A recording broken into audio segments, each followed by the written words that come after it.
this is starting out with the 7th chapter. Obviously, we are discussing about control and coordination, and this is our session number 6 in which we are going to discuss about nastic movements. तो tropic movements के बारे में हम already last session में discuss कर चुके हैं, and in this session we are gonna discuss about nastic movements. So the thing is, we have studied that in tropism, a plant part either moves towards the stimulus or away from the stimulus. Tropism में हमने क्या study किया था? हमने यही तो study किया था ना कि जो प्लांट का पार्ट है या तो वो स्टिमुलस के टुवर्ड्स, दैट इज स्टिमुलस की साइड में मूव करेगा या फिर स्टिमुलस से दूर जाएगा. Clear? That either it will move towards the stimulus or away from the stimulus. However, in some plants, the movements of plant parts is either towards the stimulus, no, I mean to say is neither towards stimulus nor away from the stimulus. लेकिन देखो, अभी हमने tropism movement में ये study कर लिया कि जो हमारा प्लांट है, क्लियर, तो जो हमारा प्लांट है वो उसमें जो मूवमेंट ट्रॉपिज्म मूवमेंट शो करेगा, तो उसमें या तो प्लांट का जो पार्ट है वो या तो स्टिमुलस के टुवर्ड्स मूव करेगा या स्टिमुलस के अवे मूव करेगा. बट द थिंग इज, कुछ प्लांट्स ऐसे भी होते हैं जिनमें जो प्लांट्स के पार्ट है ना तो वो स्टिमुलस के टुवर्ड्स मूव करते और ना ही स्टिमुलस से अवे मूव करते. Clear? So the thing is कि वो प्लांट्स कौन से होते हैं, उनमें कौन सी मूवमेंट शो होती है, क्या होता है, ये सब अभी हम डिस्कस करने जा रहे हैं. So the thing is, the movement of the plant part is not in particular direction with respect to stimulus. अब जब जो पार्ट है प्लांट्स के वो स्टिमुलस के अकॉर्डिंगली मूव नहीं कर रहे हैं, तो हम क्लियरली बोल सकते हैं कि जो मूवमेंट है प्लांट पार्ट्स की is not in particular direction with respect to the stimulus. जो स्टिमुलस है उसके साथ वो पर्टिकुलर डायरेक्शन में नहीं है. Clear? That the movement of the plant part is not in particular direction with respect to the stimulus. अब बात आती है जो nastic movement है वो है क्या है? Actually, the movement of a plant part is in response to an external stimulus in which the direction of response is not determined by the direction of the stimulus is called nastic movement. जहाँ पे हम tropism के case में ये study कर रहे थे कि स्टिमुलस के पास आने से या उसके आई मीन टू से स्टिमुलस की साइड में तो प्लांट का पार्ट होगा या तो उसके पास आएगा, उसके टुवर्ड्स जाएगा या उसके अवे जाएगा. ये हम ट्रॉपिज्म में डिस्कस कर रहे थे. बट नेस्टिक में क्या है?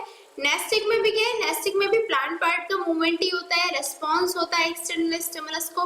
बट जो रेस्पॉन्स होता है वो एक किसी डायरेक्शन में नहीं रहता, that is in which the direction of response is not determined. जो रेस्पॉन्स है उसकी डायरेक्शन डिटरमाइंड नहीं रहती, नो मैटर स्टिमुलस किस डायरेक्शन से आ रहा है या क्या हो रहा है, डायरेक्शन पे हमारा बेसिस नहीं होता. जबकि जो ट्रॉपिज्म था उसमें डायरेक्शन मेन रहती थी. क्लियर? तो नेस्टिक मूवमेंट क्या हो गया? The movement of a plant part in response to an external stimulus in which the direction of response is not determined by the direction of stimulus, I mean to say by the direction of stimulus is called nastic movement. Clear? So the next thing is that nastic movement of plants are also called nasties. जो nastic movements है, देखो tropic movements को हम tropism बोलते थे. Same यहाँ पे जो nastic movements है प्लांट्स की उन्हें हम क्या बोलेंगे? nasties. Clear? The nastic movements of plant are included by stimuli such as heat, light, touch, etc. जितने भी हमारे nastic movements होती है प्लांट्स की वो कैसे इंड्यूस होती है? जब कोई भी stimuli heat, light, touch etc.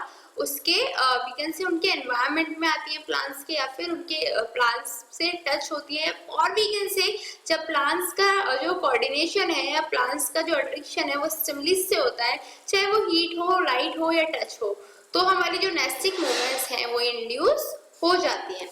Clear? अब बात आती है जो ट्रॉपिक मूवमेंट्स हैं और नेस्टिक मूवमेंट्स हैं उनमें डिफरेंस क्या है. क्लियर?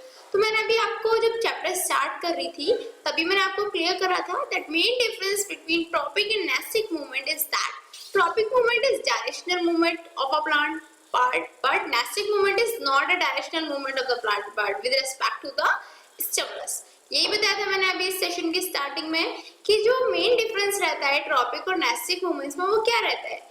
जो ट्रॉपिक मूवमेंट होता है उसमें डायरेक्शन मैटर करती है. क्लियर? जो भी हमारे प्लांट पार्ट की डायरेक्शन है, डायरेक्शनल मूवमेंट होगी उसकी, हमेशा उसकी जो मूवमेंट है उसकी डायरेक्शन मैटर करेगी. दैट इज यदि प्लांट पार्ट स्टिमुलस के टुवर्ड्स आता है या उससे अवे जाता है, वो सब किसकी वजह से होता है, वो ट्रॉपिक मूवमेंट में होता है। बट जो हमारा नेस्टिक मूवमेंट होता है उसमें कोई भी डायरेक्शनल मूवमेंट नहीं होती प्लांट पार्ट की, दैट इज वहां पे जो प्लांट पार्ट मूव करता है वो डायरेक्शंस के बेसिस पे नहीं करता है। क्लियर? तो सिंपल सी बात है that the main difference between tropic and nastic movement is that in tropic movement the directional movement of a plant part, but nestic movement is not a directional movement of the plant part with respect to the stimulus. Clear? तो ये हो गया हमारा difference between tropic and nestic movement.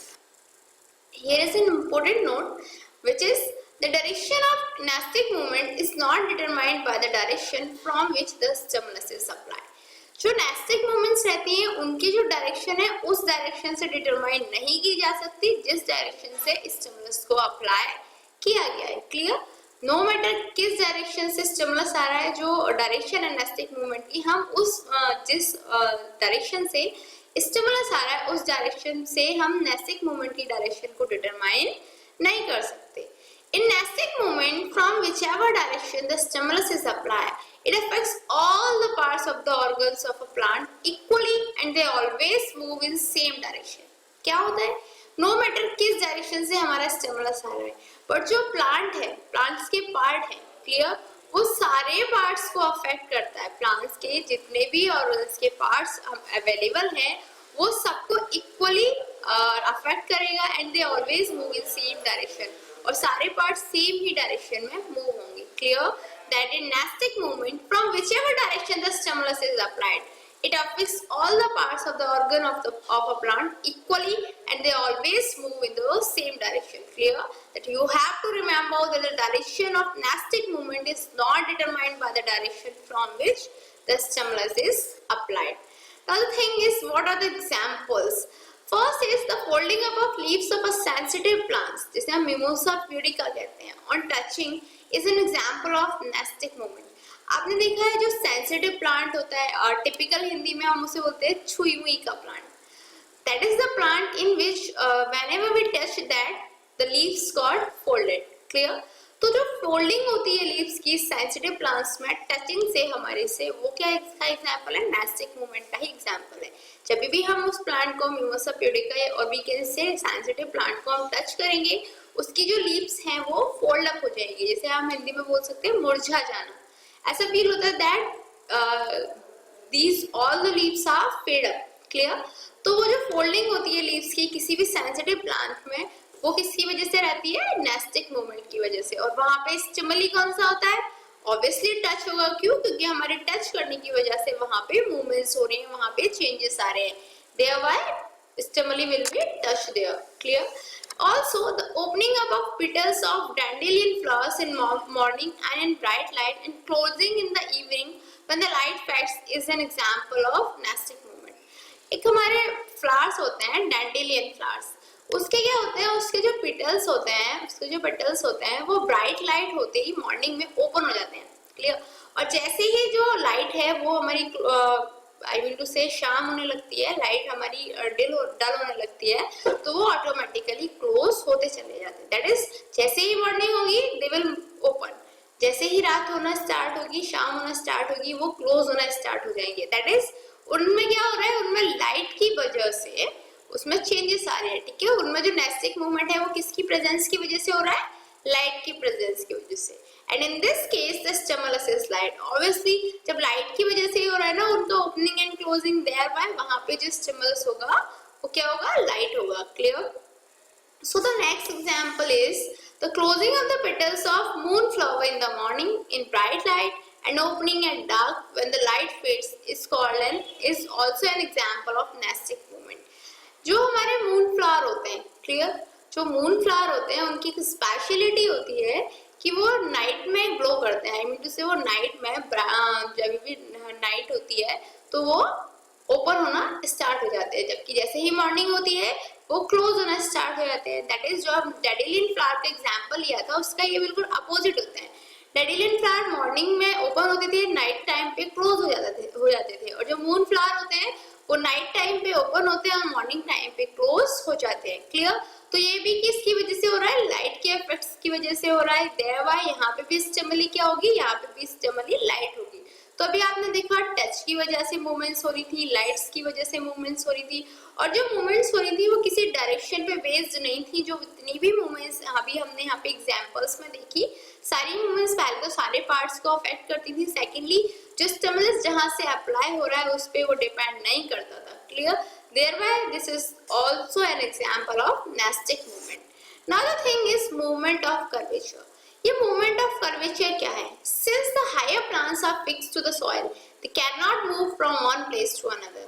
Obviously जितने भी हमारे higher plants रहते हैं वो हम soil में उन्हें fix कर देते हैं। जब वो soil में fixed रहते हैं तो उन्हें हम एक place से दूसरे place पे move नहीं करा सकते, that they cannot move from one place to another.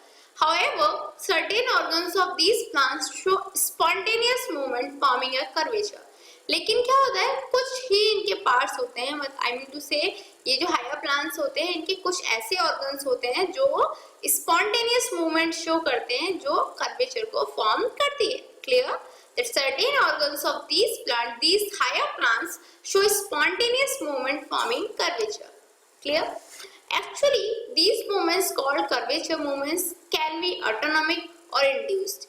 ये जो कर्वेचर मूवमेंट्स होती हैं ये ऑटोनॉमिक भी हो सकती हैं और इंड्यूस भी होती हैं। ऑटोनॉमिक से तो आपको क्लियर होगा, ड्यू टू इंटरनल स्टिमुली, जो हमारे इंटरनल स्टिमुली होंगे प्लांट्स में उनकी वजह से जो कर्वेचर फॉर्म्स होते हैं, कर्वेचर मूवमेंट्स फॉर्म होती हैं, उन्हें हम ऑटोनॉमिक बोलते हैं। जबकि जो एक्सटर्नल स्टिमुलीज की वजह से फॉर्म होती हैं उन्हें हम क्या बोलते हैं? उन्हें हम इंड्यूस्ड बोलते हैं। क्लियर? तो autonomic movements due to internal stimuli and और induced movement due to an external stimuli. Clear? That these movements called curvature movements and can be automatic and induced. Clear? Now the thing is जो हमारे nastic movements होती है उसके types कितने रहते हैं? Nastic movement में हमारा first आता है photonasty. Clear? Photonasty में जो हमारा stimulus होता है वो light होता है। फोटो लाइट को डिनोट करता है, डिनोट करता है। thereby photonasty में जो स्टिमुलस है वो लाइट होगा। एग्जाम्पल के लिए opening and closing of petals of Oxalis, Oxalis के जो पेटल्स हैं उनकी ओपनिंग क्लोजिंग हो गई। डैंडेलियन का मैंने एग्जाम्पल दिया, मून फ्लावर का मैंने एग्जाम्पल दिया, वो सब किस में आएंगे? फोटोनेस्टी में। क्लियर? नेक्स्ट आता है हमारा थिग्मोनेस्टी। क्लियर? थिग्मोनेस्टी में जो हमारा स्टिमुलस होता है वो होता है कॉन्टेक्ट ऑफ इंसेक्ट। कोई भी इंसेक्ट का जब कांटेक्ट हो जाता है, क्लियर, तो वहां पे होता है थिग्मोनेस्टी। नेक्स्ट आता है हमारा bending of tentacles in Drosera. जो ड्रोसेरा का प्लांट होता है उसमें जो टेंटिकल्स होते हैं वो बेंड हो जाते हैं किसी भी इंसेक्ट की कांटेक्ट में आने से, तो वो किसका एग्जांपल हो जाएगा? थिग्मोनेस्टी का। नेक्स्ट आता है हमारा थर्मोनेस्टी। Thermo obviously thermo stands for temperature, सो थर्मोनेस्टी में जो स्टिमुलस क्या होगा? Change in temperature. जब हमारा टेम्परेचर में चेंज होगा तब ये वाली नेस्टिक मूवमेंट क्रिएट होगी। एग्जांपल के लिए opening and closing of flower in tulip. Tulip का जो फ्लावर होता है उसकी ओपनिंग क्लोजिंग होती है, वो किसकी वजह से होती है? चेंज इन टेम्परेचर की वजह से। देयरबाय वो किसकी एग्जांपल है? थर्मोनेस्टी का। नेक्स्ट आता है हमारा सिस्मोनेस्टी। जो सिस्मोनेस्टी रहता है इसमें जो हमारा स्टिमुलस होता है वो होता है टच। क्लियर? एग्जांपल के लिए dropping of leaves in mimosa pudica, touch me not plant. वही जो हमारा मिमोसा प्यूडिका होता है, दैट इज जो सेंसिटिव प्लांट होता है, टच मी नॉट प्लांट भी बोल सकते हैं, और टिपिकल हिंदी में से हम छुई मी का प्लांट भी बोलते हैं। क्लियर? तो इसमें जो लीव्स की जो गिर जाना होता है, इनका जो ड्रॉपिंग रहता है वो किसकी वजह से होता है? स्टिमुलस टच की वजह से होता है, और वहां पे जो नेस्टिक मूवमेंट क्रिएट होगी उसे हम क्या बोलेंगे? उसे हम बोलेंगे सिस्मोनेस्टी। Clear? So it's a challenging question mark, and today's question is, how is the movement of leaves of sensitive plants different from the movements of a shoot towards light? जो sensitive plants की जो leaves रहती हैं उनकी movement और जो हमारे जो shoots हैं उनकी movement towards light, ठीक है? उन दोनों में difference क्या होता है? आपके पास दो प्रोसीजर है, दो केस है। एक तो है जो sensitive plants की जो leaves हैं उनका movement, सेकेंड है जो हमारी shoots हैं उनका movements towards light. You have to tell me what is the difference in between them both. And your times start now. 1, 2, 3, 4, 5. Time's up. So have you answered this in your mind? Let's check out. Actually, movement of leaves and movement of shoots हमने इसके दो part कर लिए. So movement of leaves is a nastic movement. जो हमारा plant है उनमें जो सेंसिटिव प्लांट है उसकी जो लीव्स हैं उसकी मूवमेंट नेस्टिक मूवमेंट होंगी, जबकि जो शूट है उसकी मूवमेंट ट्रॉपिक मूवमेंट होगी। क्लियर? जो ये मूवमेंट ऑफ लीव्स है वो क्या होगा, स्टिमुलस टच, यहाँ पे स्टिमुलस टच है जबकि यहाँ पे स्टिमुलस हमारा लाइट होगा। मूवमेंट इज नॉट डायरेक्शनल, यहाँ पे जो मूवमेंट होगी वो डायरेक्शनल नहीं होगी क्योंकि नेस्टिक मूवमेंट्स में जो मूवमेंट होती है वो डायरेक्शनल नहीं होती, जबकि यहाँ पे मूवमेंट इज डायरेक्शनल, जो मूवमेंट है वो डायरेक्शनल होगी। Movement is neither away not towards the stimulus. Leaves के केस में क्या होगा, यहाँ पे जो मूवमेंट्स होगी ना तो अवे होगी, आई मीन टू से स्टिमुलस से दूर जाएगी ना उसके पास आएगी, दैट इज जो स्टिमुलस है उस पे मूवमेंट डिपेंड नहीं करेगी, जबकि जो शूट है वहां पे जो मूवमेंट होगी will be towards the stimulus, वहां पे जो मूवमेंट है वो स्टिमुलस के टुवर्ड्स होगी। Clear? So these were the differences between the movement of leaves of sensitive plants and movement of shoot towards the light.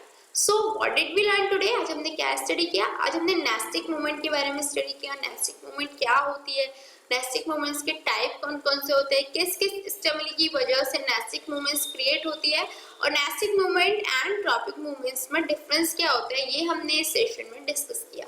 In next session we will gonna discuss more about this chapter. Till then, good luck.